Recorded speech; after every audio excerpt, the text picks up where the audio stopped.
Good morning, everyone. It's great to see so many folks in here. Great to see DSF colleagues and folks from the community, potential future volunteers for our workshops and partners as well. So thanks to everyone for joining. We're going to start off with some helpful hints. We'll be using the Q&A feature for questions today. We'll have a team member who's taking a look at those questions and addressing those that will not be addressed in future trainings or at the end. And then that team member will also hopefully have some time to answer unanswered questions as well. So please do use the Q&A feature. Everyone's should be muted, although I'm not sure if that's actually working right now, but please do keep yourself on mute if somehow you're able to unmute. And some of our learning objectives, we're going to discuss FAFSA and CASFA. We're going to talk about some key takeaways as it relates to new pieces of the Better FAFSA for 24-25. We're going to focus on helping students create studentaid.gov accounts, formerly known as FSA ID accounts, that are now required for all FAFSA completers and contributors. We'll go through preparing for the FAFSA and what documents and information students and contributors will need. We're going to spend a great deal of our time considering screenshots of what the actual form will look like. There are quite a bit of changes, and we want team members here to be able to leave feeling comfortable with what that application is going to look like. So we will look at quite a few slides of screenshots, helping train on how to determine who is the parent contributor, and then finally becoming familiar with other circumstances and other unusual circumstances as well. So that's our agenda for the day. And before we dive in, we wanted to give a brief introduction of the DSF team members who have been supporting the planning of this training. Denise Villalba is going to be presenting the second half of this presentation. My name is Gabe Gwendon, and I'm going to be presenting the first half, more or less. We have some scenario experts, Maria and Jose, that will be chiming in and joining and facilitating some scenario discussions. You all have met Cindy as well. She's running everything behind the scenes for this presentation. And then not featured here, but our Q&A master is Natasha Garfield as well. So want to talk a little bit about FAFSA or CASFA. At DSF Financial Aid workshops that many attendees here will be supporting or leading. Both applications are oftentimes completed. The CASFA is a state application, the FAFSA a federal application. And so the applications themselves are relatively similar, asking very similar sort of questions like, what colleges are you going to? Tell me a little bit about you as a student. Where do you live? Give me some financial information about what's going on in the household. But one is just going to the state and one is going to the federal government. The state application is set up for students that are not eligible to complete the FAFSA.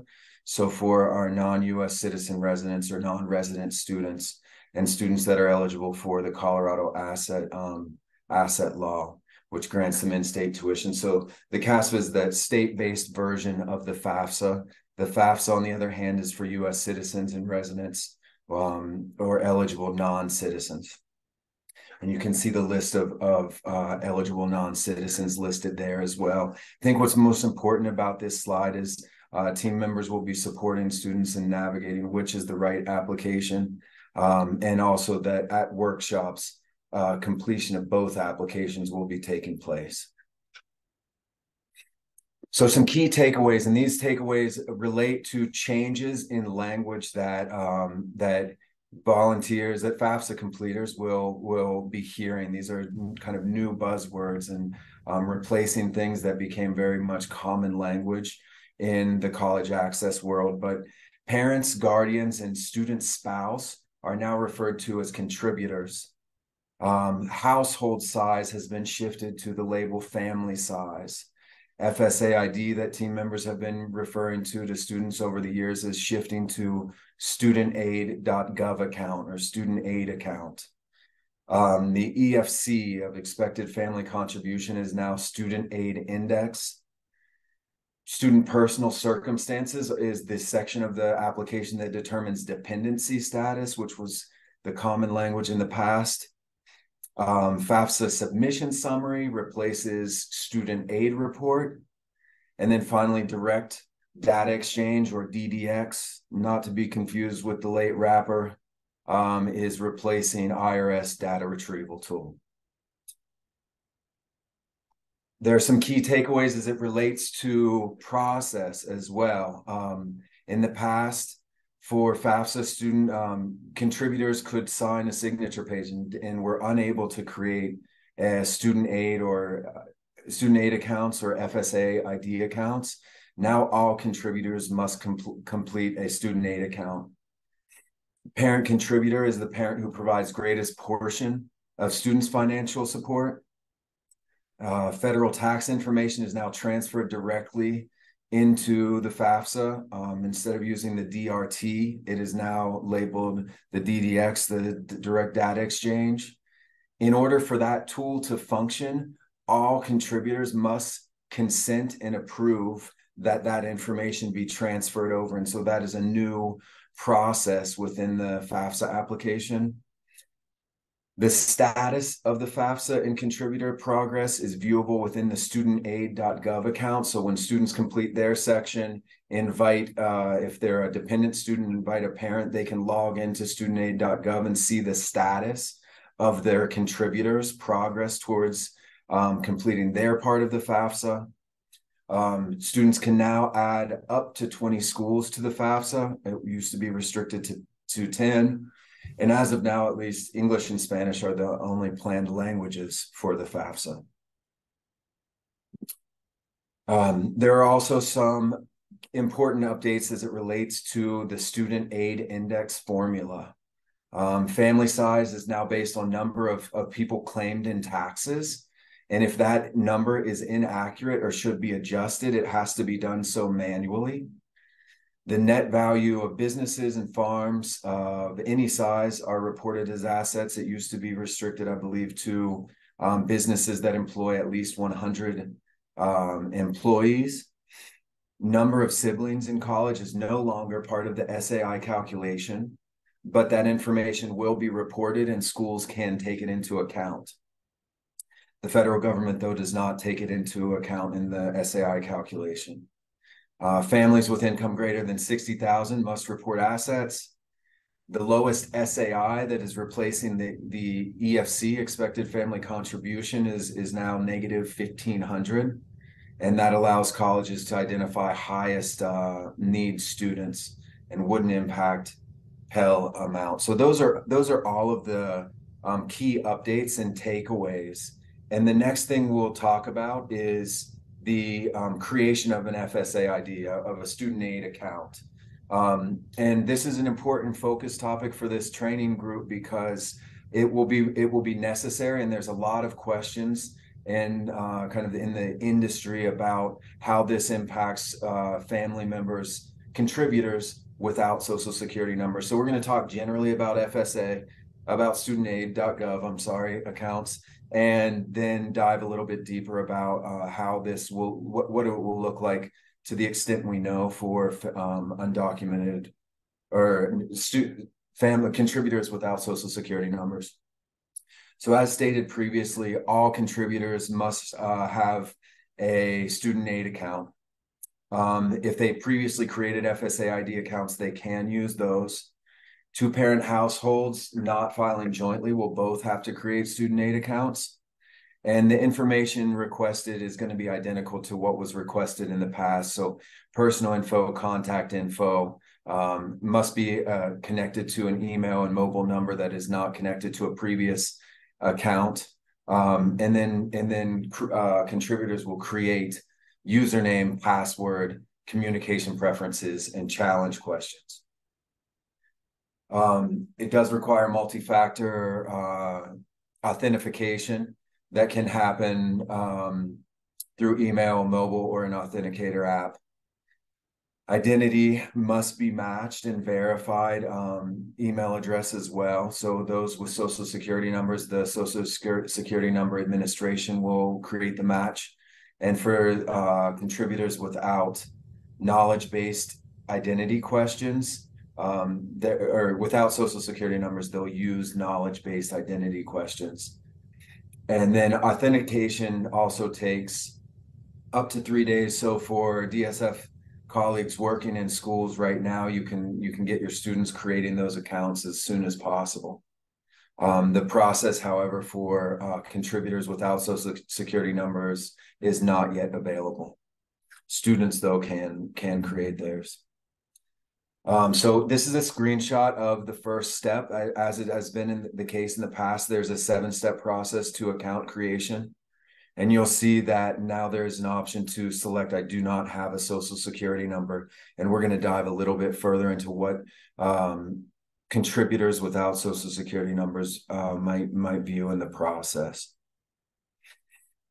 So if a parent selects that they do not have a social security number, they are encouraged to reconsider if they do or not, because there are features available to those with social security numbers that are a little bit more maximized within the system.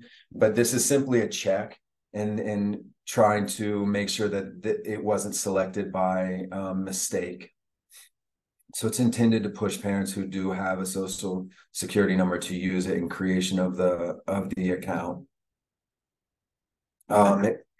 Information required includes mailing address for anyone without a social security number. It's verified because it's used in identity verification process, and it can be a foreign address. There's no restrictions on the address that would be utilized.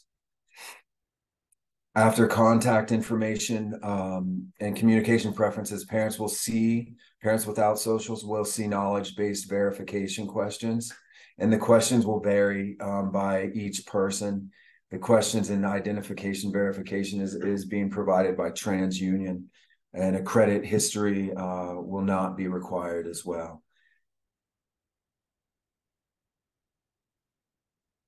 If identity is not verified, if the parent doesn't answer the questions, the knowledge-based questions correctly, they will have to call student aid help desk and take some steps to verify their identity through student aid help desk. That will result in the help desk sending an email with instructions about uploading documents, and there will be a list of different documents that can be provided to student aid to the help desk to verify that individual contributor's identity.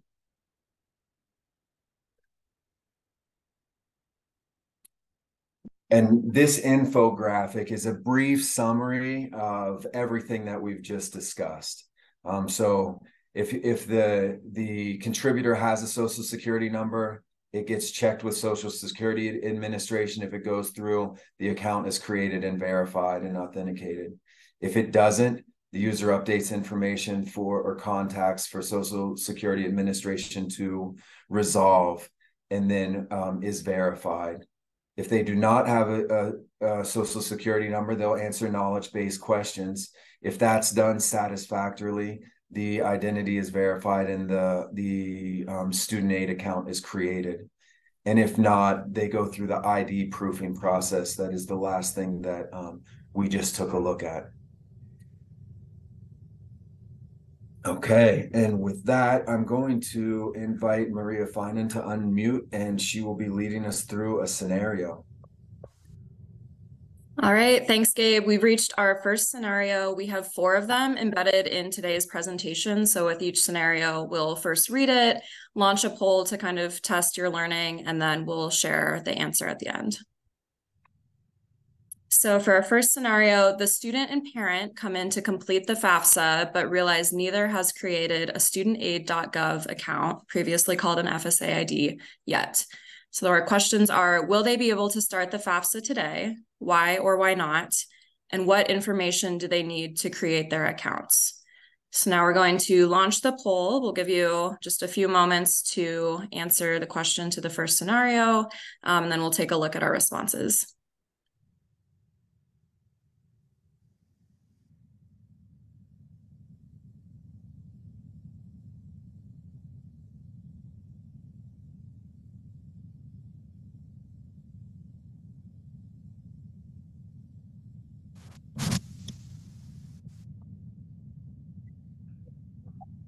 All right, give everybody a few more moments. Again, just thinking through whether or not this family will be able to start the FAFSA today, and then what information they will need to their accounts.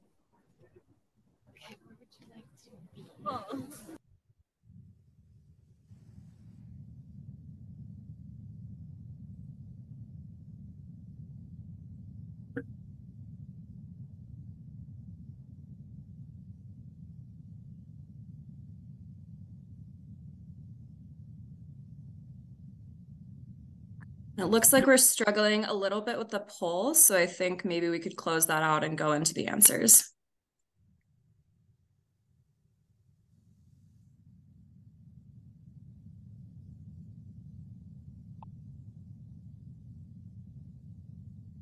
Do I need to close it out, Maria? I'm sorry. I think potentially Jose can close it. Yeah, it should be closed now. Okay.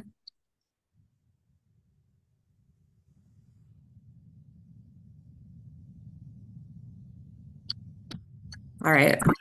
So in this scenario, the student and parent have come in, but realized neither of them had created their student gov accounts. So it's possible that this family might be able to start the FAFSA. Federal student aid has advised that it can take up to 3 to 7 days for that identity verification process to take place with the Social Security Administration. So possible that they might be able to start their FAFSA using a manual path. But we've been advised that it may be preferable to wait until they can use their official studentaid.gov account. In order to create that account, they will need their full name, birth date, social security number if they have one, as well as email address and a mobile phone number for multi-factor authentication.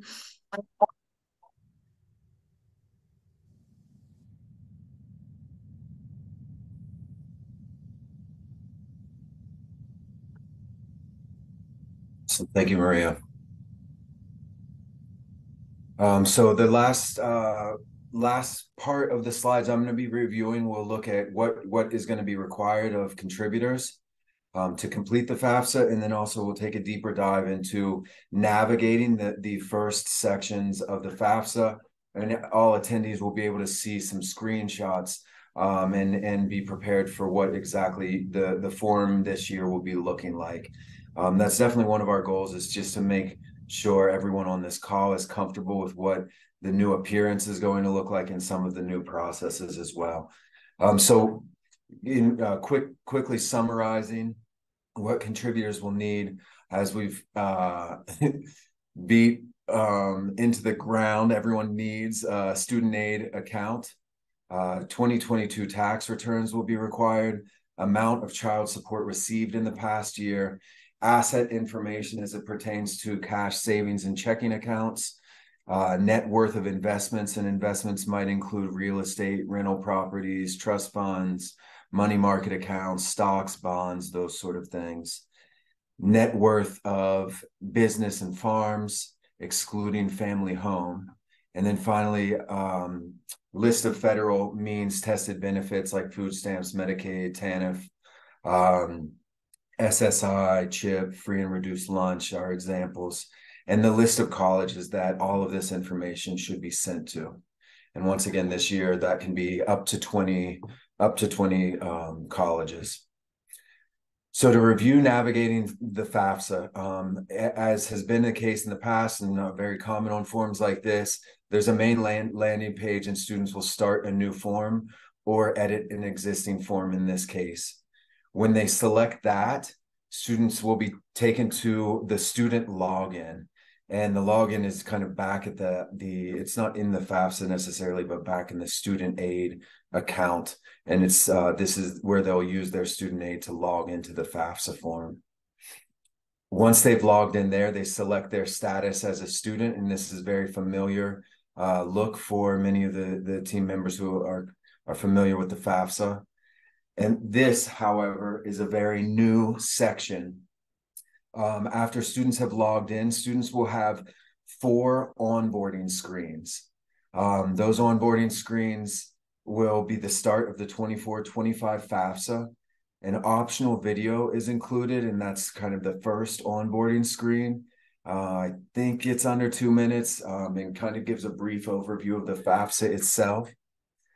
There is then the second screen, an explanation of contributors and how contributors will add to the FAFSA, and also how to invite, which is something we'll go a little bit deeper into.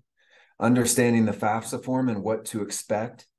And then finally, the fourth onboarding screen is after what to expect after submitting the FAFSA form. All of these are actually a pretty big improvement on what was available when logging in the past.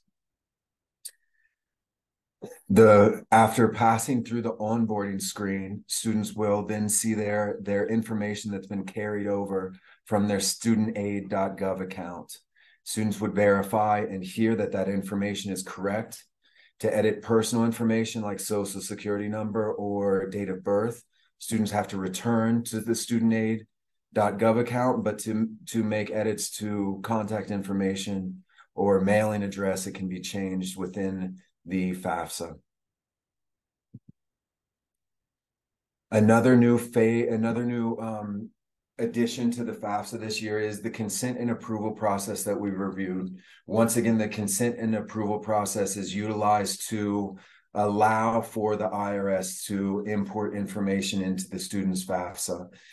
This is a requirement in order to complete the FAFSA, and students must scroll through this screen and click approve. This applies to tax filers, to non-tax filers, and to foreign tax filers. So all contributors must provide consent and allow the information to be transferred directly.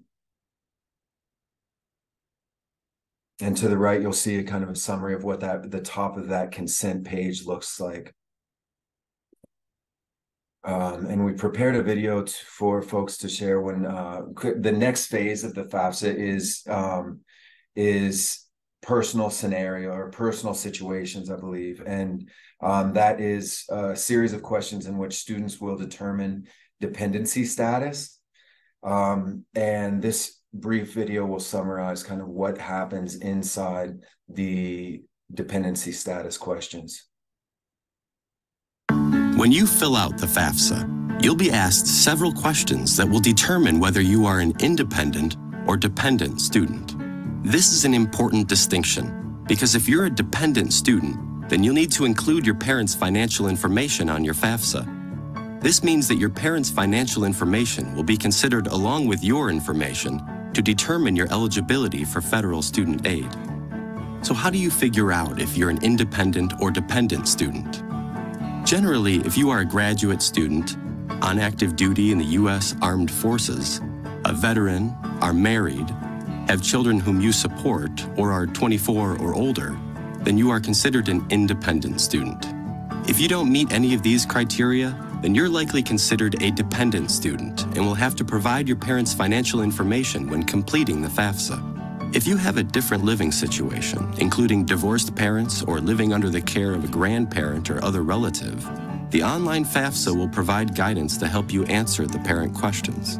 In other special circumstances, your status may not be as easy to determine, and you'll need guidance from the financial aid office at the college or career school you plan to attend.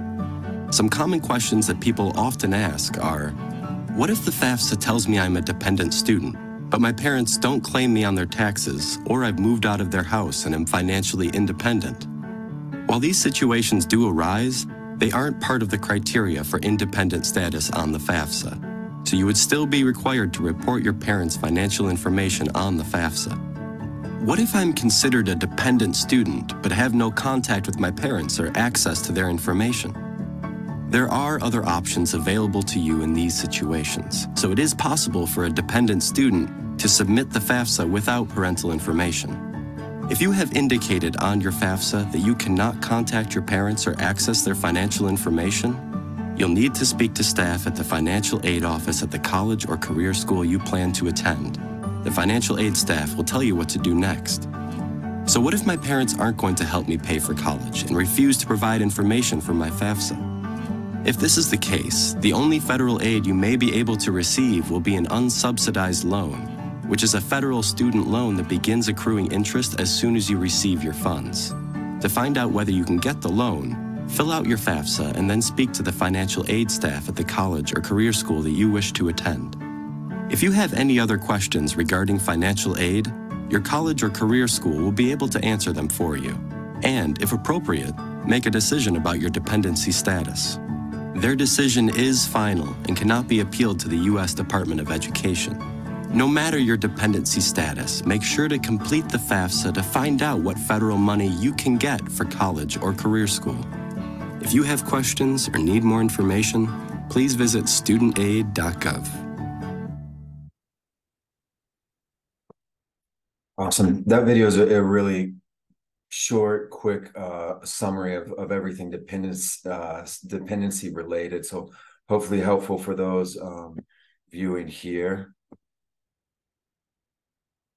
When you fill out the FAFSA, you'll be and the next, so as we shared previously, dependency status is now the label, the part of the FAFSA that is labeled personal circumstances, and it does follow the consent page, and students will answer a series of questions related to their personal circumstances that kind of that were highlighted in that video previously, but we wanted to make sure folks also saw those exact screens.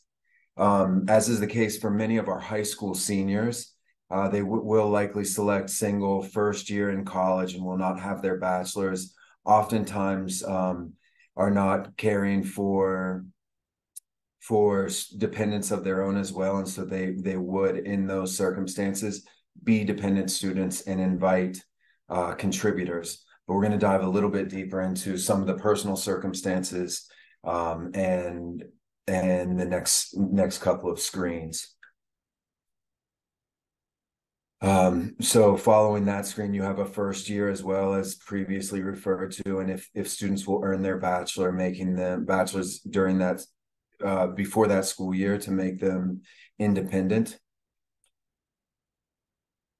And there's an additional component of personal circumstances. So active duty is highlighted in the video, orphan, ward of court, in foster care, emancipated minor. And if none of these things apply, then obviously, well, students will simply select which one applies to them, if any of them. There are additional unusual circumstances listed in the FAFSA in personal circumstances as well. So left home due to abusive or threatening environment, abandoned or estranged from parents, refugee or asylee status and separated from parents, or parents displaced in a foreign country, victim of human trafficking, incarcerated, or parents are incarcerated and contact would pose a risk to the student. So if any of those circumstances apply to students would select yes and would receive a provisional SAI, a provisional student aid index, and that would have to be finalized with the college that they do choose to enroll at. And this is a sample of the provisional independent student. So if students say yes to those things, they will see the screen that they are provisionally independent and advised to submit whatever documentation is necessary to the school's financial aid office to make that an official independent status.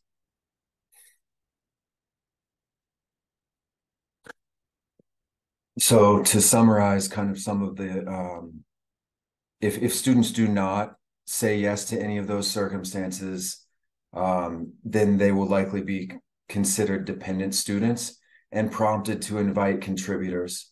If the parent refuses, as stated in the video, if the parent refuses, they'll only be eligible for the federal unsubsidized loan. And as stated previously, if they say yes to any of those things, they are provisionally independent. And so we're going to dive a little bit deeper into contributor information. I believe we have another video for folks to take a look at as well.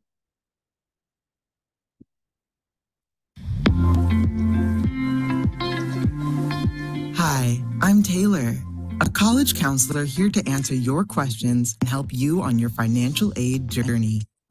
Wondering who a contributor is on the 2024-25 FAFSA form? Contributor is a new term on the FAFSA form. A contributor is anyone required to provide consent and approval to have their federal tax information transferred directly from the IRS into the FAFSA form, as well as a signature on the form.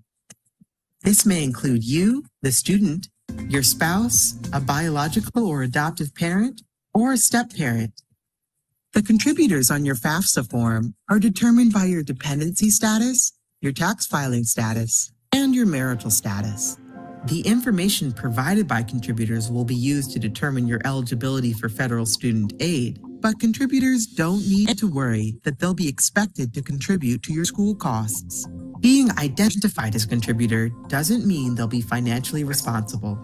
Even if your or your parent's spouse isn't identified as a contributor, their information, including personal and financial details, will still be required on the FAFSA form if they are currently married and not separated or divorced. If you have more questions about the FAFSA process, visit studentaid.gov.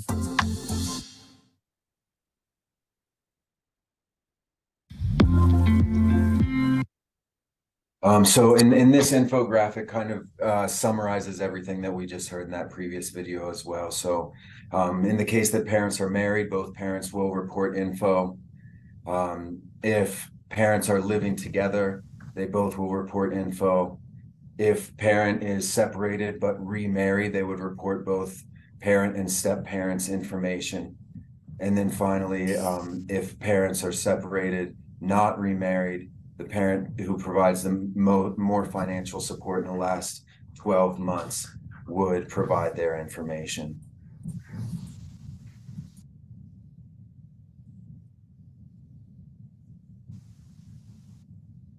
And dependent students are also asked to provide information about their adoptive or biological parent.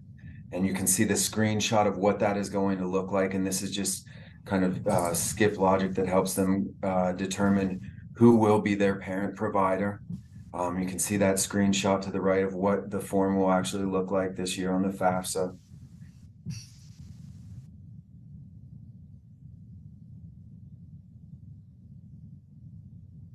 And then finally, our parents married to each other. Once again, a little bit, some more questions as they narrow down which contributor, which parent will be the contributor. Will it be parent and step parent, both parents, or just one of their parents as well? And that is the end of what I have to share. I hope this was informative and helpful. I'm going to stop sharing and invite Denise Villalba to share her screen, and she's going to dive through the rest of the presentation. Just to show this again, what the student will see as they are sharing, as they are about to invite their parent to be a contributor. Thank you, Cindy. If I could have the next slide. All right, so here we will be going over some, I will be going over some key guidance. So we're not going to go into too many screenshots, just the main ones that we thought were, most important to share, and some key guidance for each section. So here in the inviting parent contributors, just some things to keep in mind. The parent invitation must match the legal name, date of birth, social security number if they have one, or the mailing address, which Gabe did mention earlier. If the parent logs into studentaid.gov and does not see the option to contribute to the student's FAFSA, it will be the student's responsibility to log in, check that everything, all the identifying information is correct, and try again. The email address provided for the contributors, they do not need to match the one used for their studentaid.gov account. However, as I mentioned, it should be an email that they do check regularly. Only one parent's info is needed to progress through the FAFSA. If another parent is needed, that parent can go ahead and invite the second parent to be a contributor. And if all the information is correct, the parent does not necessarily need to log in through the email invitation, which we will be taking a look at. If everything is correct and the student did tell their parent, I already invited you, if the parent logs into studentaid.gov, they should be able to see the invitation in that contributor section to go ahead and get started. All right, next slide. Okay, another scenario break. So we will go ahead and invite Ms. Maria Finan again to guide us through the next scenario. Thank you, Maria. All right, thanks, Denise. We've reached our second scenario, so I will go ahead and read that. I think we are going to try to launch the poll again, so we'll let you answer the question once we get that settled. And I'll take the next slide, Cindy. All right, so for our second scenario, a student wants to file their FAFSA. Their parents are divorced and neither is remarried. The student was living with their father until 2 weeks ago.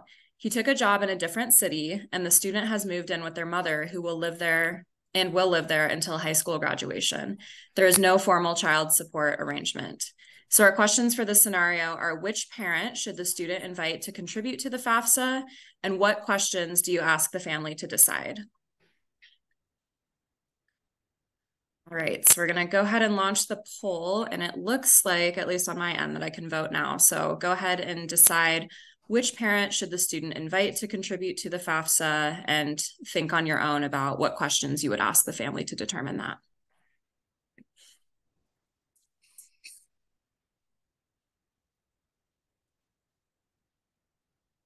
All right, I think we'll give it just a few more moments and then close the poll and see what everyone thought.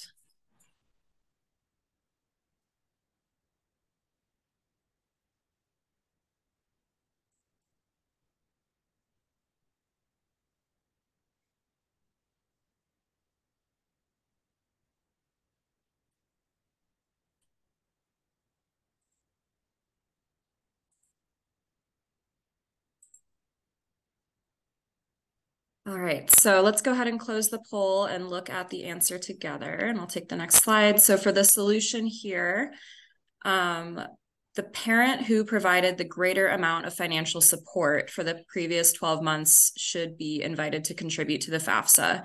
So this is probably dad, based on the information that we have. The best practice is to really sit down and ask the family to be sure. If the parents insist that they provided equal amounts of support, then the parent with higher income and assets should be invited to be the contributor.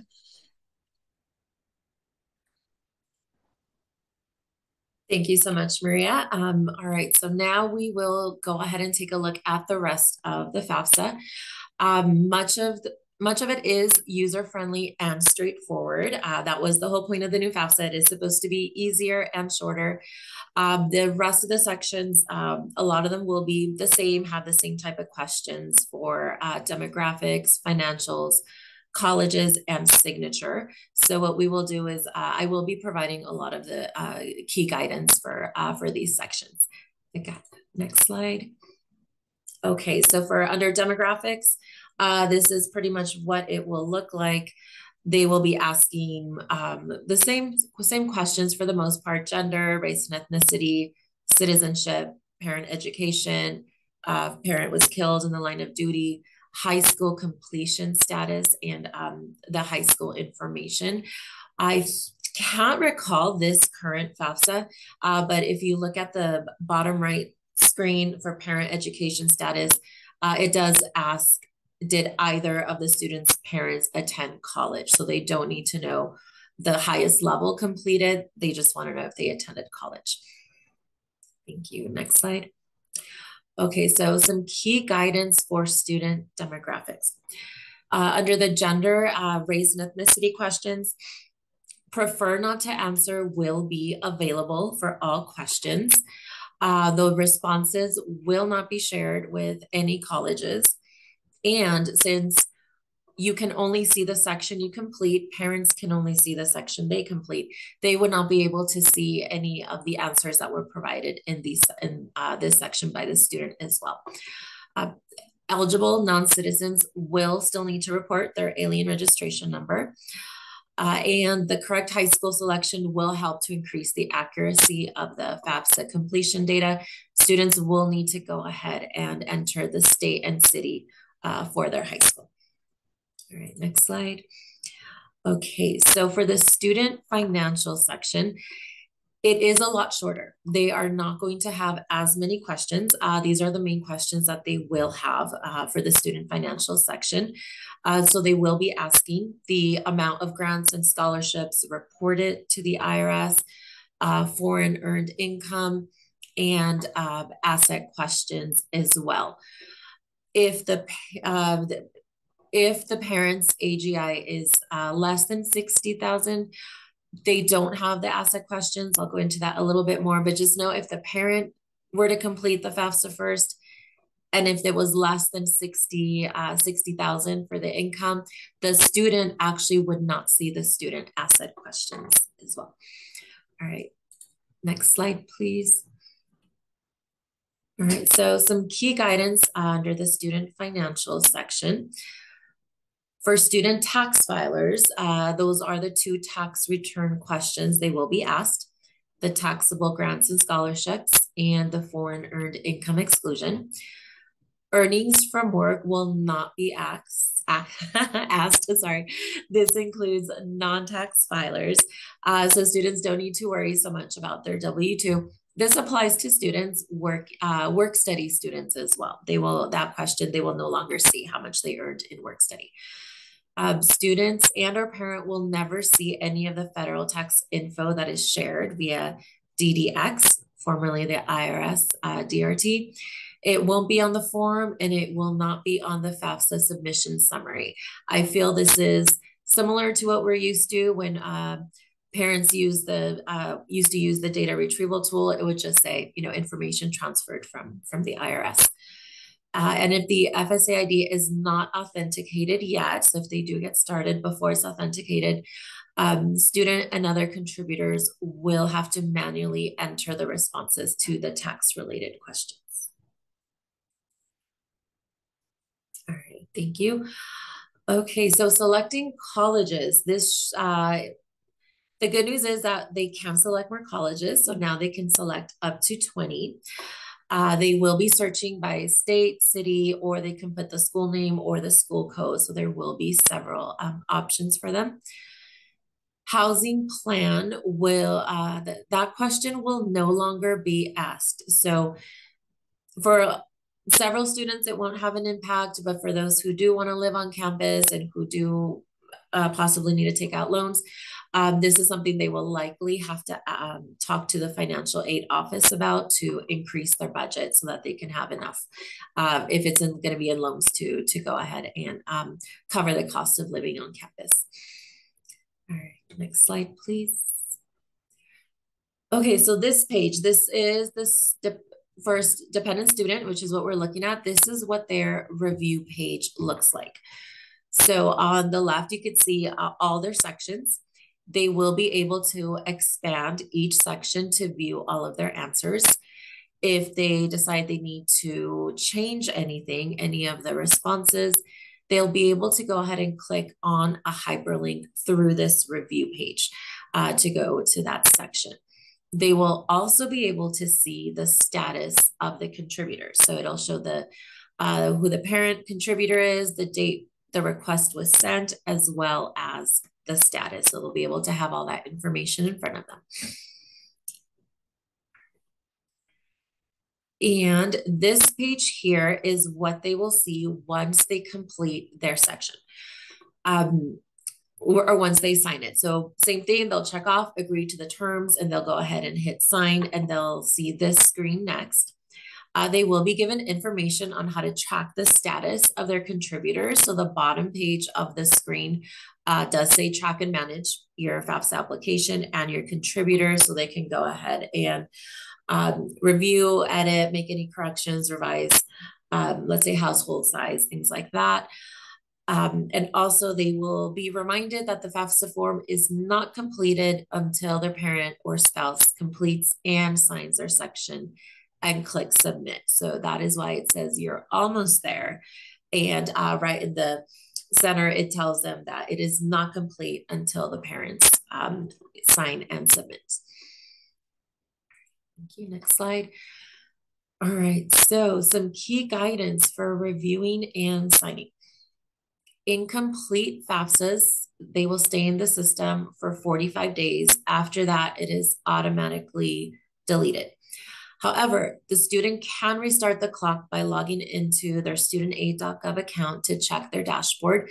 So this could be a good tip if the student says, oh, my parents haven't done their taxes yet, or if they know the parents are taking a while, you can always let your students know, okay, in order to not lose all the information you've already entered, go ahead and log in and check your dashboard. They will be able to see the status of their contributors. And FSA will automatically resend the invitation 7 days after, and again, 14 days after they submit. Dependent students can sign, as we've said, but the FAFSA will not be submitted until all contributors have completed their section. Thank you. Next slide. Okay, so what we are looking at here is what the parent would see. So once the email is sent and the invite is sent, this is what the parents will be seeing in their email. As you can see, it does let them know that providing information as a contributor does not make them financially responsible for the education costs. It also lets them know that the forms will be deleted after 45 days of inactivity. And it also lets them know that without their input, their student will not be eligible for student aid. So this is a screenshot of the email that they would be receiving. All right, next slide. Okay, so parents starting the FAFSA. So once they have all their information and they are ready to sign in, they will go ahead and see this information. Some just really good information about being a contributor to the FAFSA, some frequently asked questions. And as you can see here again, it lets them know again that no, they are not responsible for paying for their students' college. Also, it'll let them know like what kind of information they will be asked and what happens after they complete the sections. And then they'll go ahead and hit continue. Okay, next slide. All right, another scenario. Okay, so now we will go ahead and pass it on to Mr. Jose Olivo, who will guide us through the next scenario. Thank you, Jose. Awesome. Thanks, Denise. So similar to how we did this before, I'll go ahead and read the scenario. We'll launch a poll and then talk about potential solutions. So in this situation, student is in the process of filling out her FAFSA. She is a dependent student and her parents filed a joint tax return for 2022. The form requires her to fill in parent information to invite them to contribute to her FAFSA. The fields required are her parents' legal name, social security number, date of birth, and email address. She fills in the information for her mother, but her mother does not receive an invitation to provide information in her FAFSA. So 2 questions we want you to ponder on. What could be the reasons that her mother did not receive the invitation? How can a student fix the situation so that her mother gets the invitation? So now we will launch the poll and give you all a few seconds to give your contribution to what answers they may be.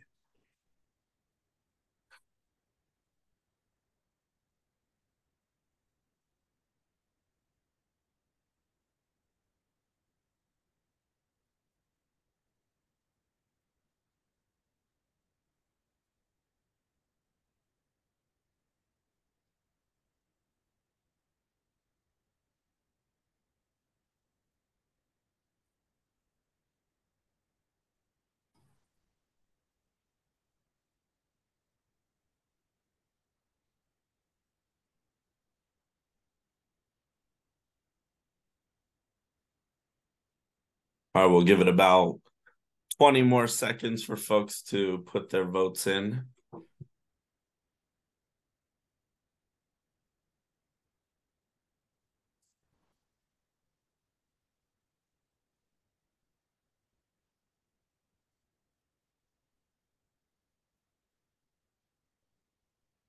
Awesome. I'll go ahead and end the poll. And then if we go to the next slide, Cindy, for us to review the solution. So some potential solutions. So one is you really want to make sure that the student is entering all the information correctly. So a small mistake, as simple as an email address entered correctly, or if it's supposed to go to Yahoo and they put Gmail instead, that is the first place that we would recommend looking. The parent should also be able to locate the FAFSA by logging into their student aid gov account. So you want to just make sure that all of that information, including the social security number, legal name, date of birth, and email, is all correct, so that this matches together so the contributor can access the student's FAFSA. Now, ways that you can fix it, of course, is one, what we just recommended, making sure that all the parent information is correct and resending the invitation. In this situation, because it is a joint tax return, an alternative is to use the other parent and have them create their information, create a student aid gov account, and then they should be able to also access that FAFSA. So I will go ahead and pass it back to Denise. Thank you so much, Jose. All right, so some key guidance for the parent identity information and demographics. So as we've learned, if any identity information is incorrect, the parent will need to correct it by going to their studentaid.gov account. It cannot be edited directly on the FAFSA. What they can correct on the FAFSA and modify is their address. And lastly, the parent must consent to share tax information, no matter their tax filing status or citizenship status. Otherwise, the student will not be eligible for federal aid. Okay, next slide. Thank you, Cindy. So some key guidance for parent financials. So tax filers, they will still see a few tax questions on the form, including the EITC, Earned Income Tax Credit, the taxable grants and scholarships, and the foreign earned income exclusion. What about manual entries? So manual entry of financial aid information will be required for some people, such as separated or divorced parents whose tax filing status does not reflect the current marital status, those who experienced identity theft at the IRS, and also undocumented individuals who do not file. If the AGI is over $60,000, they will be required to report assets. Small business and family farm net worth needs to be reported if the assets are required, which we'll go into in just a minute. And child support received will only need to be reported if they are required to report assets.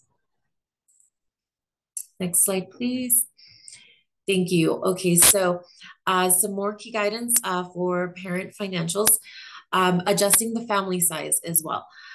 So they will, it's recommended to use a tax return to determine if the number reported to the IRS is still correct.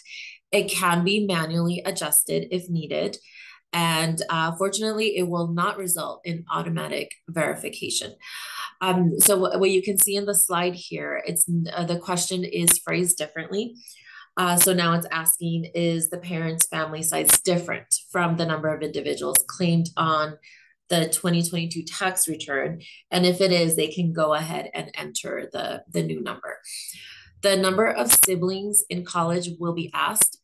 It is not going to be used anymore to calculate the SAI, the Student Aid Index. It can be used by the colleges for professional judgment and for institutional aid. So this could be one of those situations where the student may need to seek some guidance from the financial aid office for this. Okay, next slide, please. Thank you so much. Okay, so dependent students, other parent information. So the parent contributor is asked to provide information about their spouse or partner. Does not necessarily mean they'll need to be contributors.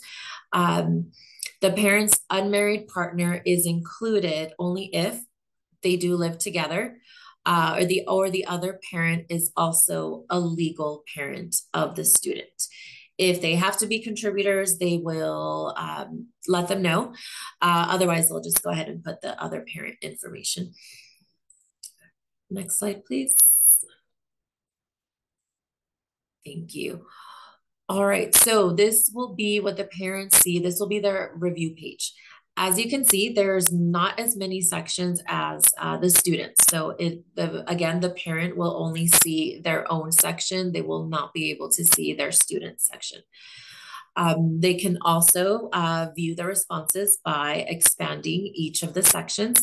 And to edit any of their responses once they've reviewed it, they can also go to the hyperlink in that question and they will be taken to the corresponding page. Okay, so this will be what they see actually once they go ahead and check off the box, agree to the terms and sign. This will be exactly what they see. So now it doesn't say you're almost there, it'll say congratulations. What they will see is an abbreviated confirmation page. The information displayed will be tracking the student's FAFSA form and next steps, which is what you see in the darker section at the bottom.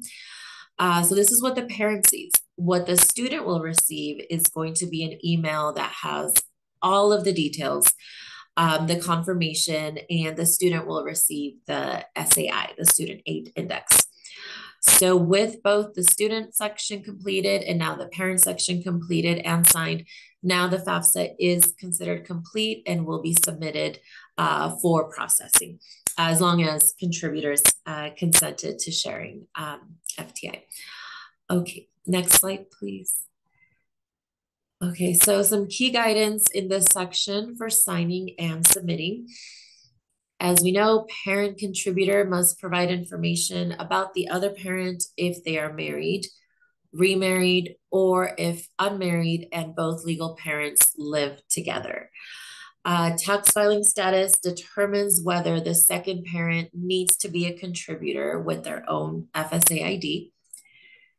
If they're married and not filing, married filing jointly, both parents will need the studentaid.gov accounts and will need to consent and contribute information.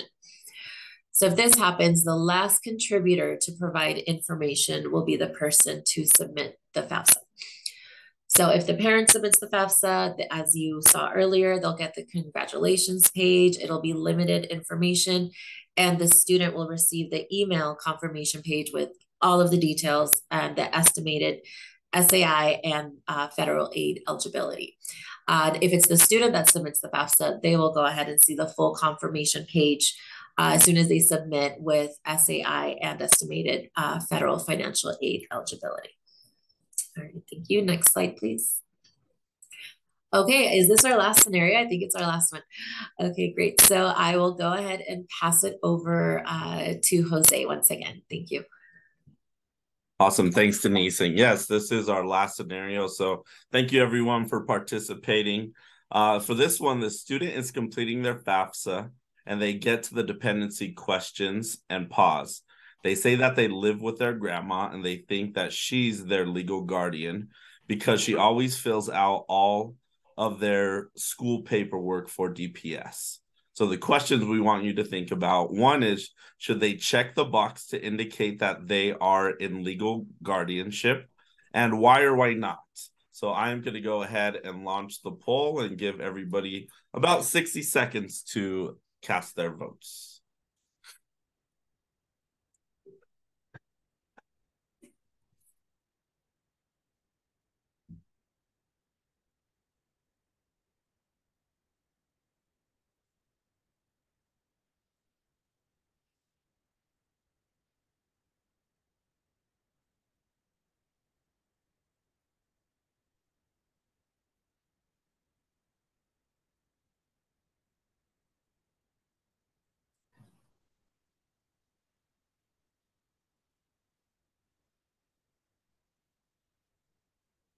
We'll give you about 10 more seconds.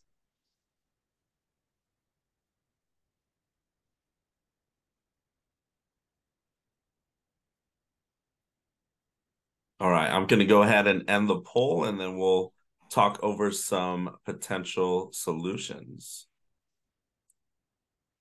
So the first thing that you want to do is just double check with the student that their family has been to court for guardianship. So they need to actually have the documentation. And this is important just because a lot of colleges will ask for verification, and that's the verification that they will be asking for. So it needs to be a court-ordered document that has guardianship information on it.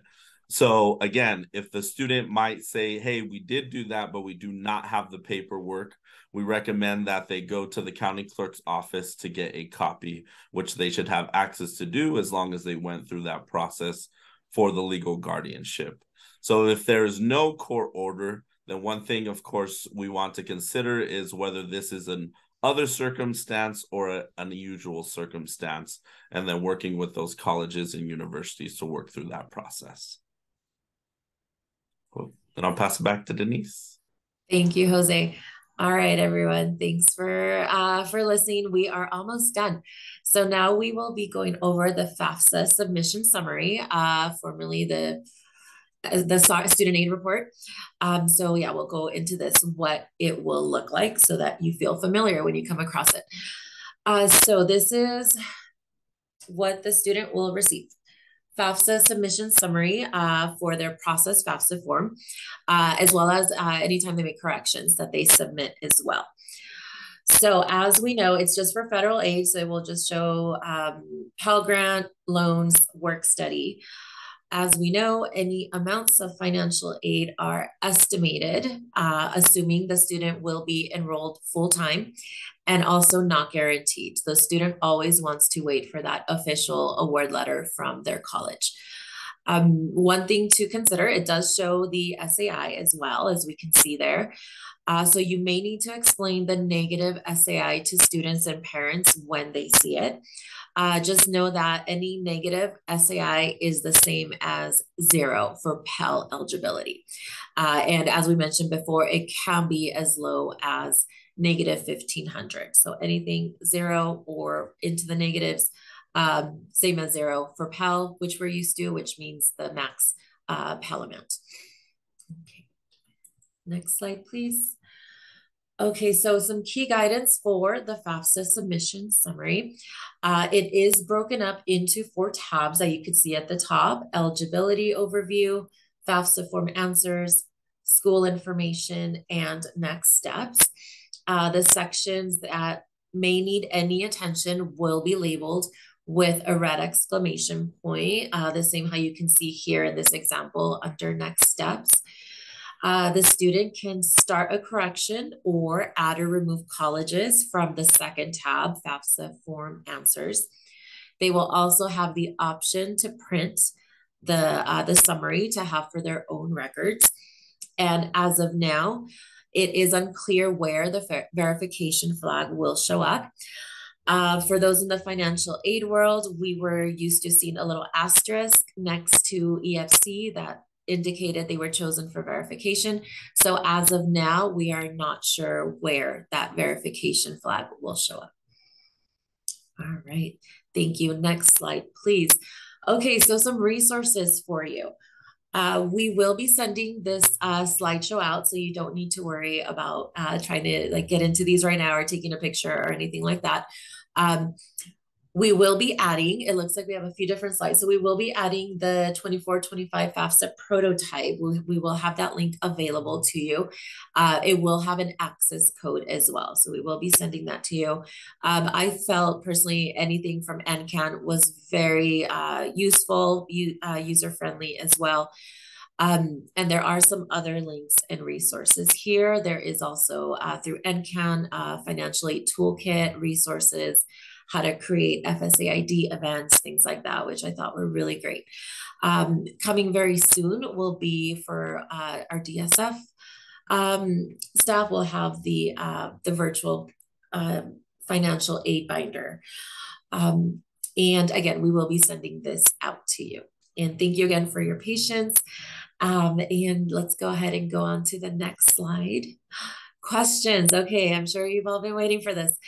Luckily for me, it will be the amazing Natasha Garfield, who knows everything about financial aid, will be helping out with the questions. And then we'll go into some upcoming DSF trainings as well. So I will go ahead and pass it on over to Natasha, who will be able to help us out with all the questions. Hi, everyone. Thank you so much for joining us today. And thank you for all of the great questions. Thankfully, we have lots of time, so I think we should be able to get through many of them, if not all. There are a few that we want to do some additional research on before responding, so those will be shared out in the follow-up materials for everyone. And there are also some things that we'll be covering in future training. So after we go through questions, we will show a slide that has our upcoming training dates and QR codes that you can use to register. Those links will also be in the follow-up materials. So you'll have plenty of opportunities to continue discussing all of these important topics with us. So you're going to see me looking off to the side, and that's just because that's where I have my list of questions. And I'm going to go more or less in the order in which the questions were submitted. So please be patient. I will absolutely do my best to get to all of the questions that haven't been answered in writing. So one question is whether it's accurate that students and parents cannot use ITINs to create their studentaid.gov account. That is correct. Parents will need to either use an SSN or go through the identity verification process. It is not an option to use their ITIN. The FAFSA will, however, ask for their ITIN, and that is for the purpose of pulling information from the IRS. And an ITIN is an individual tax identification number. It's something that is available through the IRS and used specifically for tax filing for people who don't have a Social Security number.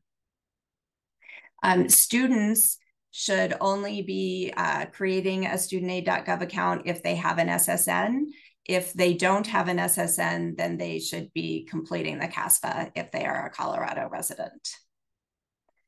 All right, next question. Do students and parents still need to bring their tax returns when they're preparing to do the FAFSA or CASFA? And the answer is yes, it really is the best practice for them to have those tax returns available. And the reason is that for some of the questions, they may want to reference their tax return. There are just a couple of questions, as Denise talked about, that do require them to check what information was entered on their return. And they will want to verify family size using the number of people who were listed on that return, because that's going to be the default. So essentially the FAFSA will pre-populate with that family size number based on taxes, and then the family will have the opportunity to manually update that if it doesn't currently reflect the number of people who are being supported by the parent contributor. Next question, will they only need to provide assets if household income is over 60,000? Yes, that is our understanding, is that the logic built into the form will use the IRS information to confirm the annual gross income and will only show the asset questions if annual gross income is over 60,000. For a dependent student, that 60,000 applies to the parents. Let's see here. Next question, if parents file jointly and only need one to create a studentaid.gov account, do both parents need to be contributors? So the answer is no. If the parents are married and they filed their taxes as married filing jointly, only one of them needs to create the studentaid.gov account and contribute to the FAFSA. However, if there's a difference between the parent's current marital status and the way taxes were filed, because the marriage or divorce has happened since tax filing, then both parents, if they have gotten married since taxes were filed, then both parents or the parent and step-parent will need to have their own accounts and will need to contribute to the FAFSA. Will we be able to see what is auto-populated from the IRS, or will it just say transferred from the IRS? That's a really important thing to understand, and that's part of the reason why folks will want to have their tax returns available if possible. They will not be able to see what is populated from the IRS. They won't be able to see it as they're completing the FAFSA, and they also will not be able to see it on the FAFSA submission summary. So it is important that if anything seems off, they would need to follow up with the college to try to clarify that situation. All right. We have another question here about at what age do students no longer need to be a contributor? Or no longer need a contributor, sorry. So the age where students are no longer considered dependent is 24. There are a lot of other situations that can make a student independent before the age of 24, and that was in the list that Gabe talked about of the personal circumstances, that series of checkboxes. But at age 24, they will no longer be considered dependent. Next question, how do we handle a situation if the parents say they're common law married? So in Colorado, common law married is married. Essentially, if they present themselves to the world as being married, then they are considered married for purposes of FAFSA. So they would need to provide their information according to that. If they are filing their taxes as married, filing jointly, that would be just like any other set of married parents. If they are using some other filing status, then each parent would need a studentaid.gov account and would need to contribute their financial information. This is a related question to one that I just went over, but I think it's worth going over again because it is an area that is a little bit complicated. So if the parent gets married before completing FAFSA, but they weren't married when they did taxes, will they need to redo their taxes to include the new step-parent information, or would both the parent and step-parent need to contribute to the FAFSA? So in that situation, they were not married. They each filed taxes individually, and now they are married. Both parents will need an account. Both parents will need to contribute to the FAFSA. And when I say both parents there, I mean parent and step-parent, or both legal parents. Okay. This is another important topic that can be confusing, and this is the question of whether legal guardians can be contributors on the FAFSA. So legal guardians are not contributors. The only people who will contribute in the parent role are biological parents, adoptive parents, and a step-parent who's married to a biological or adoptive parent. So in a situation where maybe the student lives with their grandparent, but the grandparent has not adopted the student, that grandparent is not going to be providing their information as a contributor, even if they are the legal guardian. So it is only biological parent, adoptive parent, or a step-parent who's married to a biological or adoptive parent. Right. There are some questions coming in that we are going to be covering in upcoming trainings. So I'm not going to get into some of those more complicated scenarios today, just because we want to talk about those in a situation where everyone can be engaged in the conversation. But please know that we will be sure to dive into them, just we're not going to cover them today.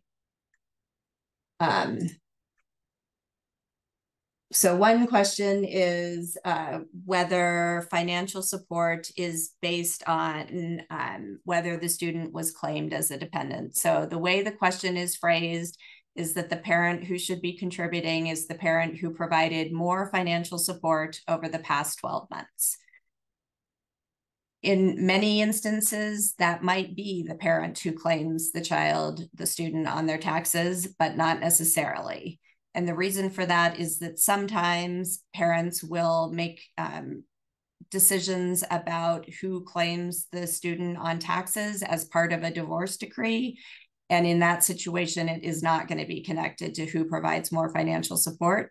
So it will need to be a conversation with the student and the parents to figure out which one is covering more of the expenses for that student's life. So if the student lives with one parent all the time or the vast majority of the time, and that parent is the one who's paying for food, clothing, shelter, all of those expenses of daily living, then that parent is going to be the parent who provides more financial support.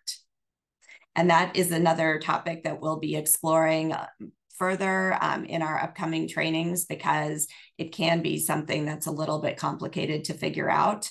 One thing that is slightly different than how we've approached it in the past is that if the parents say that they provide an equal amount of financial support, then it needs to be the parent who has the higher combination of income and assets who contributes information on the FAFSA. I'm going to go to a question that is maybe a little bit more straightforward, not necessarily easier for the families who are in this situation, but just a straightforward answer. And that is, will there still be paper signature pages? So this is a really important question because this is a significant change from how we've done things in previous years. There will not be an option to print a paper signature page.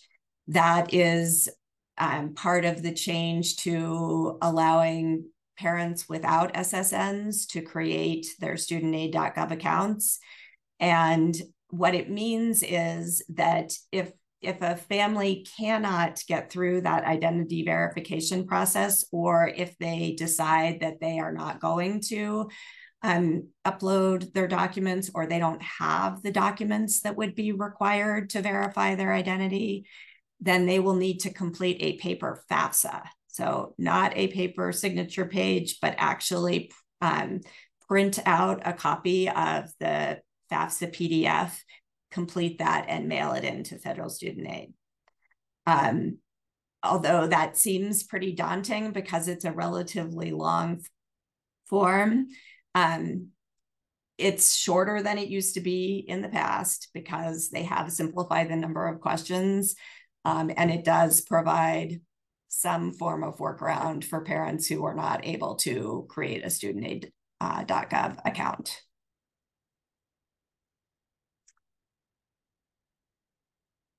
Right. A question related to parents and their invitations. Well, actually, a few questions that we'll talk about related to that. So one question is, will parents receive the invitation to contribute if they have not created their studentaid.gov account yet? Yes. When the student provides the contributor information and triggers the invitation, it's going to come to the parent as an email, and it does not have to be connected to a studentaid.gov account at that point. It doesn't have to be the same email that the parent will eventually use to create their account. It's just that the identifying information will need to match. So the name, birth date, and social security number if there is one, or mailing address if there isn't one. There was a related question about whether parents need to create their account before the student triggers the invitation. They do not, but they should certainly create their studentaid.gov account before they go to start the FAFSA. So if they receive the email invitation and they haven't created their account yet, they should stop and do that as the first step. If the student completes their portion, but the parent hasn't contributed their information within 45 days, the parent will receive repeated invitations from FSA reminding them that the invitation is waiting, but the student can also prevent their FAFSA from being deleted by logging back into their account and just going to the dashboard to check on the progress of those parent invitations. They don't have to make any changes to their FAFSA. They just have to have some kind of activity to ensure that it will not be deleted. In the worst case scenario, and the 45 days goes by and the student has forgotten to go back in and check on the status, then the information they entered will be deleted. And so in that situation, they would need to start the FAFSA over again and re-invite their contributors. We have a question asking whether the colleges will be able to see that the student completed their part and is waiting on the other contributors.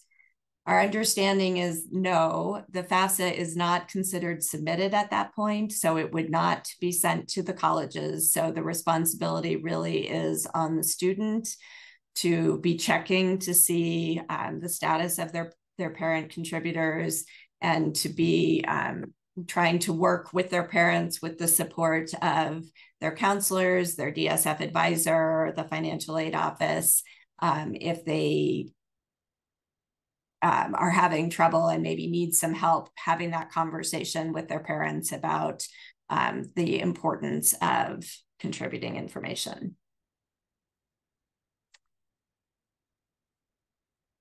Right. Next question, do parents with existing FSA IDs need to re-verify their identity in any way before they can use that same account in the new FAFSA system? That is an important question, and it applies to both students and parents. They can continue to use an existing FSA ID or studentaid.gov account as we move into the 24-25 FAFSA.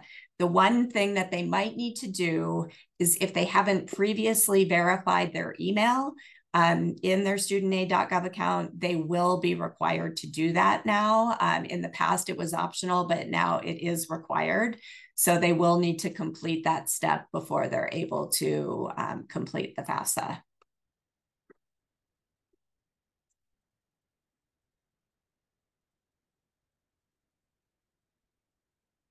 And just take a moment here to see which questions I may not have answered.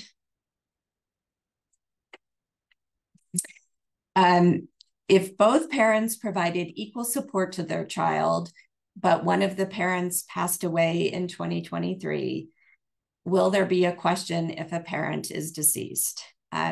So in that situation, the student will use the parent who is still living as their contributor on the FAFSA, and that parent will be the one who is providing their financial information, and it will be their tax information that is accessed. If the parents had filed married filing jointly and one of the parents is now deceased, then it is probably going to be the case that the surviving parent will need to manually enter information because the tax filing status will not align with the parent's current marital status.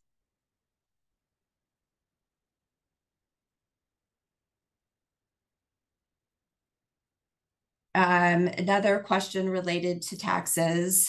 If parents were married, but one parent filed as head of household, this is also true if both parents filed as head of household but were married, they would be directed by the college to amend their filing status.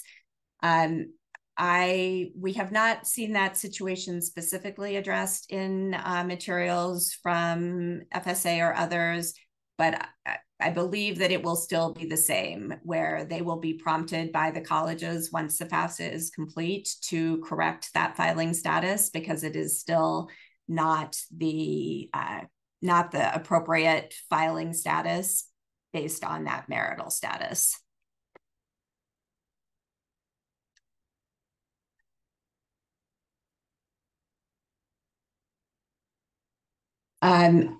Another important question, do we expect that fewer students will be flagged for verification based on the new format and later open date. I don't think that the later open date will impact how many students are selected for verification, but it is part of the intention behind this new system and the more robust connection to the IRS, that the number of students who are required to complete verification should be significantly reduced. We have a question about whether CASFA will have a different way to get parent signatures if the parents are not able to complete an electronic signature. We do not know that yet, because I think the folks who work on CASFA have not yet provided details about what changes they will be making to align with the FAFSA changes. So please be on the lookout for lots more information to come about that in January. Cindy, I noticed that you indicated you wanted to answer that question. Is that just because I was speaking it, or do you have something you want to add there? Nope, that's exactly your point. Exactly. Okay. Just to click off the ones we've answered. Okay, great. Thank you so much. All right. Just looking at my list here.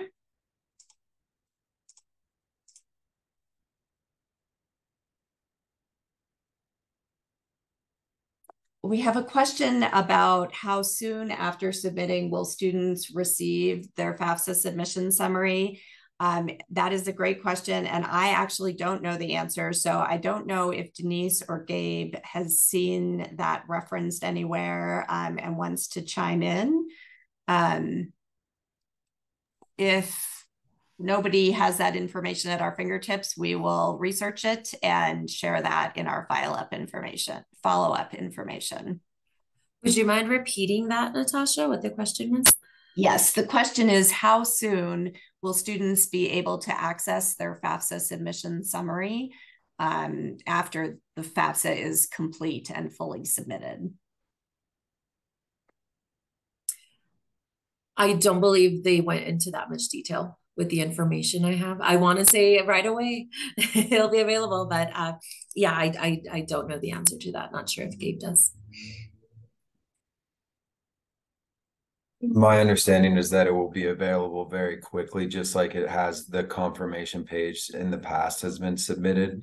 There should be email notification that goes to student, but the confirmation that goes to student and goes to parent contributor will be a different amount of information, but it should happen very quickly. Yeah, thank you for that. Yes, so the email confirming that the FAFSA has been submitted, which includes the SAI for the student, that should happen right away as soon as all contributors have signed and the FAFSA has been submitted. I think as far as the full FAFSA submission summary with the next steps piece, I think that's where I'm not sure if it'll be available immediately or it may be a couple of days, which is what it's been in the past, that it's been a couple of days for the FAFSA to be fully processed. And then if the student is notified that it's been processed and that it's available. Next, we're going to move into a topic that I know is important for many of the families that we support, and that is, how do we work with students who have parents living in another country and the student is living with family in Denver. So the information that we've received from federal student aid is that those parents in another country should be able to create a studentaid.gov account. You don't need to be in the US to create one. If that's feasible for the family, that is going to be the student is in contact with them, able to be in touch with them, then that would be the first option, would be to have the parents create their account and complete their portion of the FAFSA. They can use a mailing address that's in another country when the student is doing that invitation process for the matching on the identity. If it's a situation where the student doesn't have contact with the parents are displaced, the student isn't able to locate the parent, doesn't know maybe where they are, depending on the situation. In that situation, it may fall under unusual circumstances. And that is where the student would be provisionally independent, because they select that option that they're not able to provide parent information. And in that case, the college would they would need to work with the college financial aid offices to provide documentation to confirm that they are unable to contact their parent, and then they would be considered independent.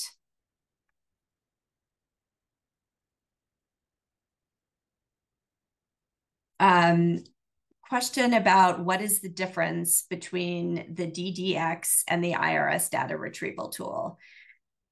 The difference is mainly that it's an entirely different system, as far as a different set of code, different technology platform. That's the first difference. The other main piece is that with the IRS data retrieval tool, it was optional for families to attempt to connect and pull in their information that way. The DDX really is not optional. A huge part of the 24-25 FAFSA is built on the idea of consent and approval. Everyone who contributes to the FAFSA must consent to having the IRS share their tax information with federal student aid. If they don't consent, then the student's FAFSA will never be processed. So that's a big difference in that it's a requirement. Consenting to the use of the DDX is required in order to be eligible for federal student aid and to have that FAFSA get processed. There are some circumstances where families will still need to manually enter tax information, but even if they do that, they're still required to provide consent.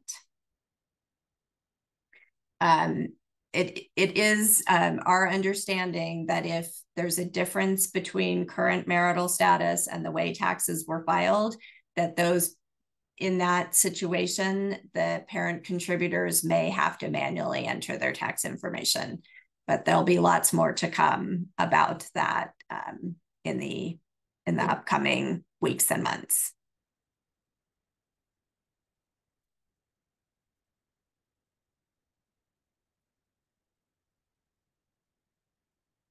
Sorry, I'm scrolling through the questions to make sure we've gotten to everything here.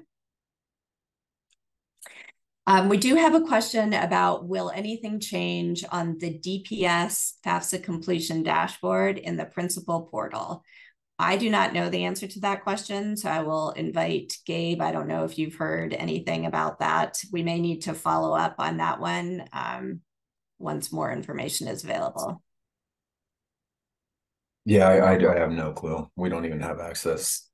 Community partners, I don't think we have access to it. So that would definitely be a question for career and college success department. Thank you, Gabe. A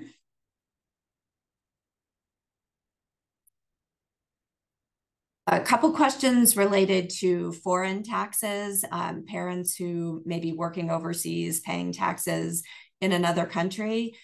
Yes, that information will be added manually. So they will still need to provide consent and approval as they're completing the FAFSA, but they will manually enter the information about those foreign tax returns. And they will need to convert from their foreign currency into US dollars when doing that reporting.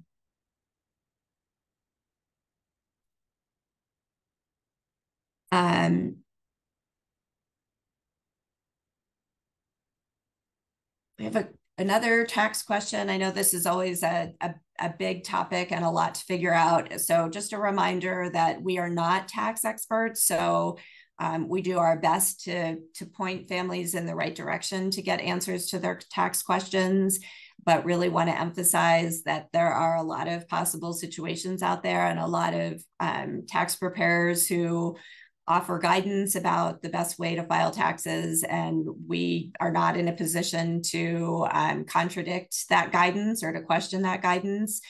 We can just help families to understand what federal student aid is looking for and to point them in the direction to get help with the questions that they might have.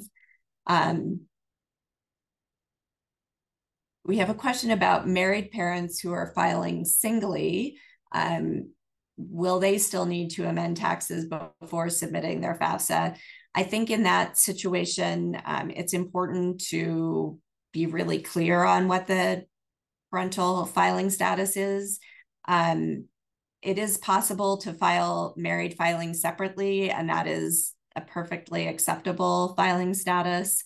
So there wouldn't be an amendment needed in that situation. I think where we see financial aid offices directing families to amend is where both parents have filed as head of household and they're married, or they're married and one parent has filed head of household. Those are the situations that are likely to cause federal student aid and the financial aid offices to direct them to make corrections to the taxes.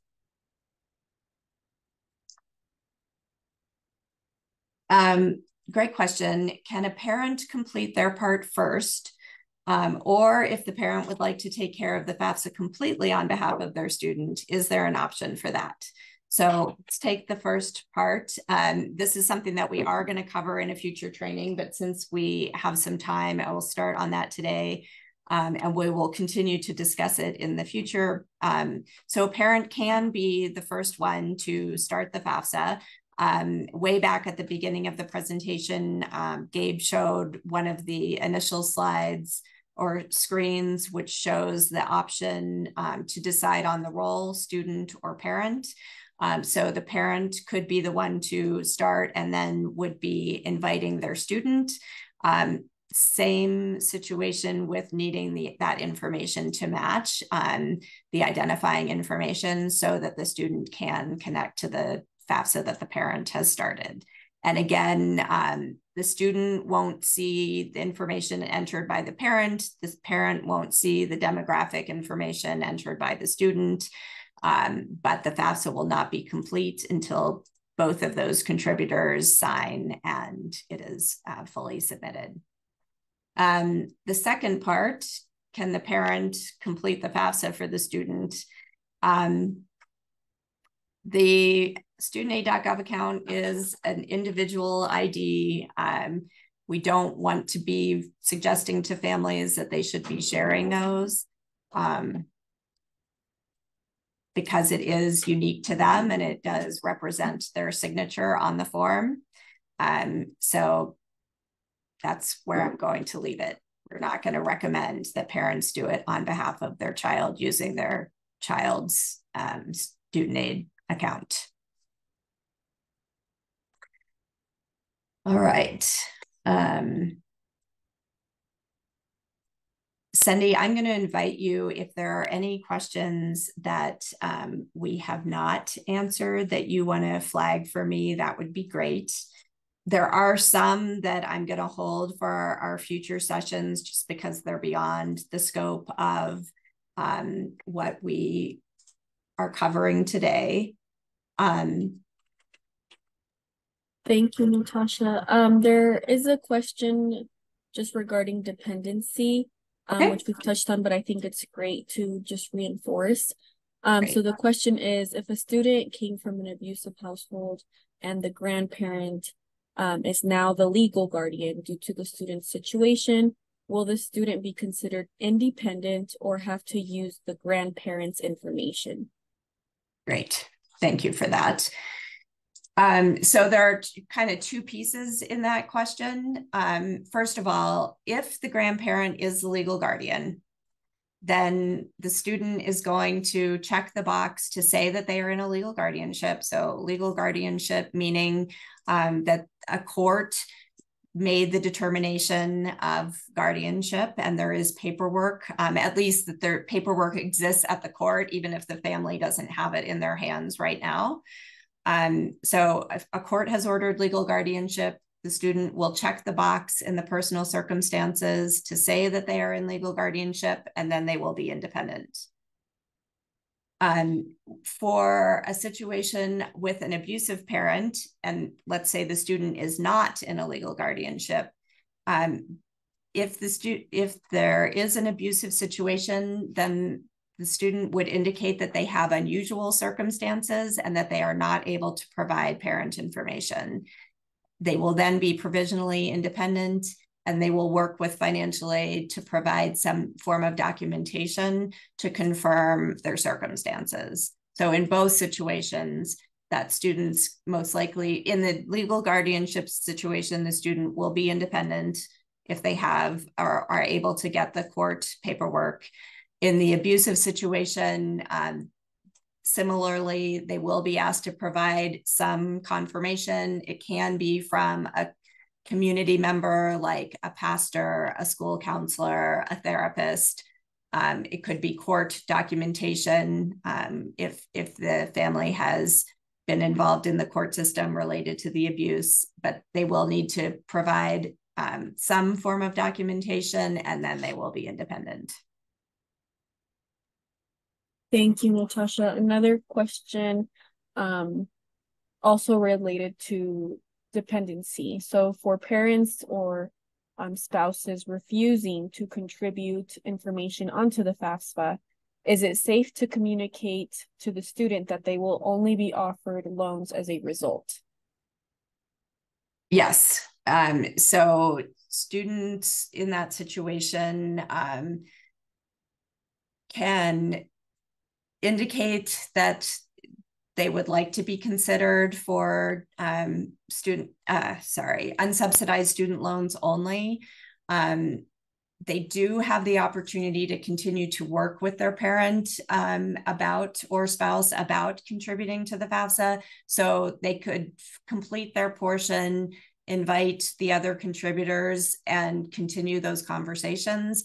And that is a place where another trusted adult, a counselor, a teacher, the financial aid office, a DSF advisor may be able to help with the communication to the parent about what it means to contribute on the FAFSA, that it does not commit that parent to providing financial support for college.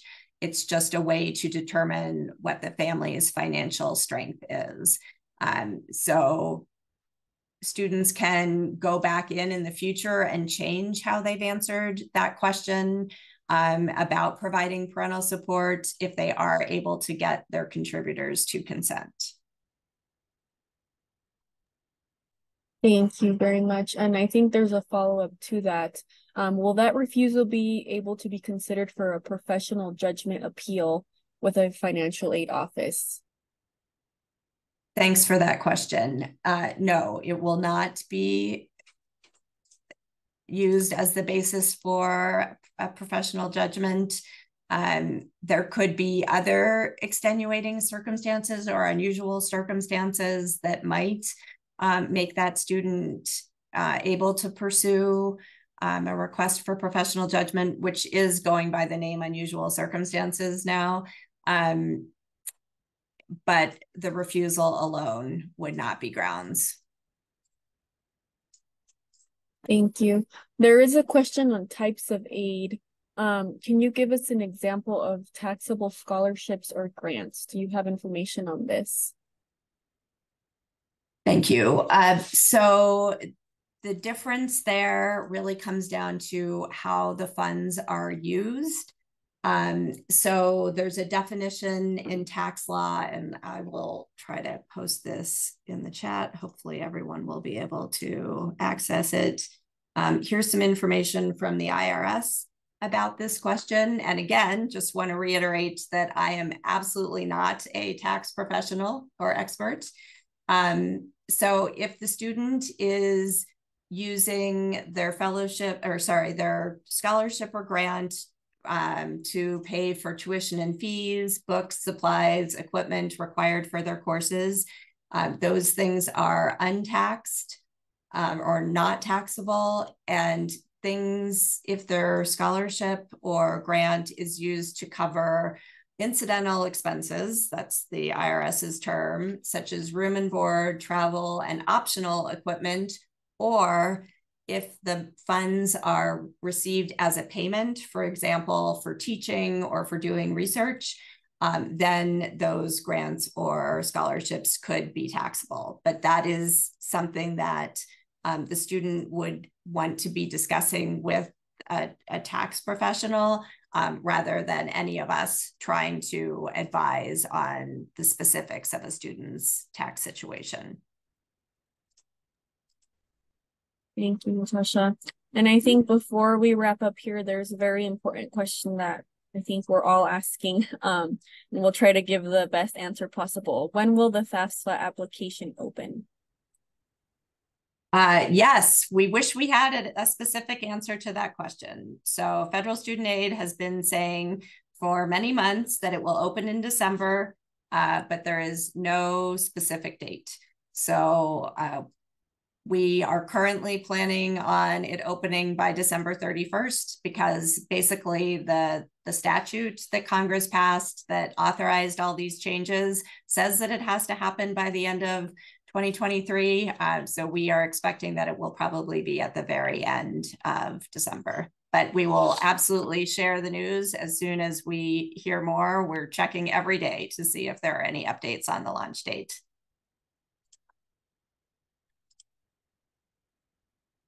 All right. One other question that I'm seeing that I don't think we've talked about, which is, does the information that the student enters when they're providing their parent information for the contributor invitations, does that need to match precisely as far as case sensitivity with the way that the parent enters their information? So the person who asked the question was asking about the old data retrieval tool, which required that the way the information was entered exactly matched the way it appeared on the tax forms.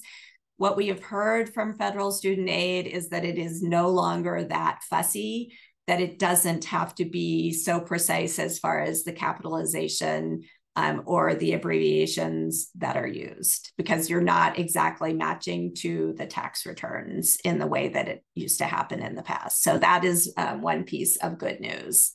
It should not be case sensitive.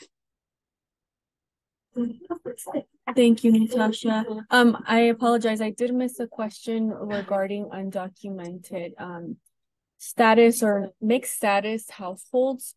That question particularly is, how would you advise that when speaking to families who are maybe worried or have fears about sharing their status information on these federal forms, how we can better advise now, because there is no paper signature and they're checking the box that they do not have an SSN, around the safeties of this or kind of the concerns that there might be within the community.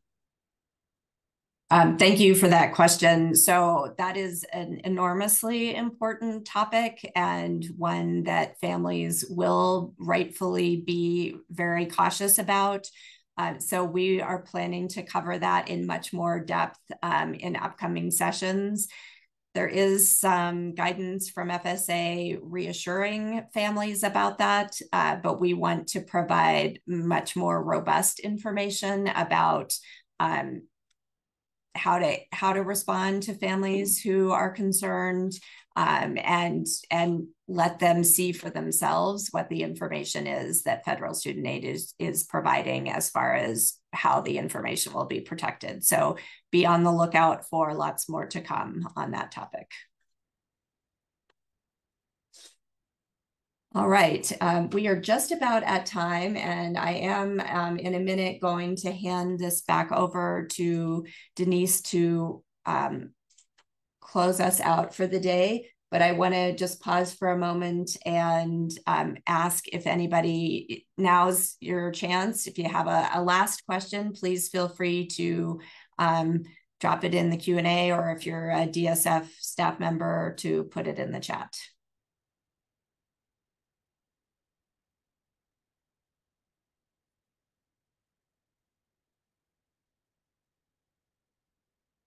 All right, I'm not seeing any more questions for right now. Recognize that folks could still be typing, so I'll pause just another moment, but I will say that if any questions come in as we're wrapping up here and we don't have a chance to get to them today, we will share the written questions and answers in our follow-up material. And with that, I'm gonna hand it over to Denise. Thank you, Natasha. Thank you so much for all that information. That was a lot of questions, and we really do appreciate all your knowledge. So last slide, upcoming DSF training. So if your question was not answered, it could be because it will be part of the deeper dive into FAFSA. This is where it will be scenario based. We will be looking at more complicated topics. We will go deeper into the unusual circumstances, parents in another country, what happens if a parent can't create an account, things like that. It will be virtual. You do want to register. QR code is there. Again, we will be sending all this information to you as well. So you will have an opportunity to register if you can't do this right this second. And then we will have an advanced topics in financial aid as well. And this one will be in person, limited seats available. So if you are interested, please register as soon as you are able to. Deeper dive will be November 28th, 9 to 11, 2 hours. And the advanced topics will be on a Tuesday, December 5th, 9 a.m. to 11 a.m. It will be in person. I'm wondering, Natasha, if can we share where the location will be? We will send it to folks as they register. It will be in Denver, but I think we're going to not share the address just because there are limited seats. And so we just want to make sure that folks are registering, and then we'll send them a calendar invite with all the details that they need. Perfect. Thank you, Natasha. It'll be in Denver. Okay. So, and then CASPA trading. So that fund will start in January. So we will keep you all posted on that as well. We do have a question from Michelle. Are these optional for staff?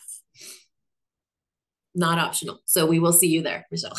And to everyone, thank you so much. Program team, please don't sneak off. Please stay where you are. For all of our visitors and partners, thank you so much for attending.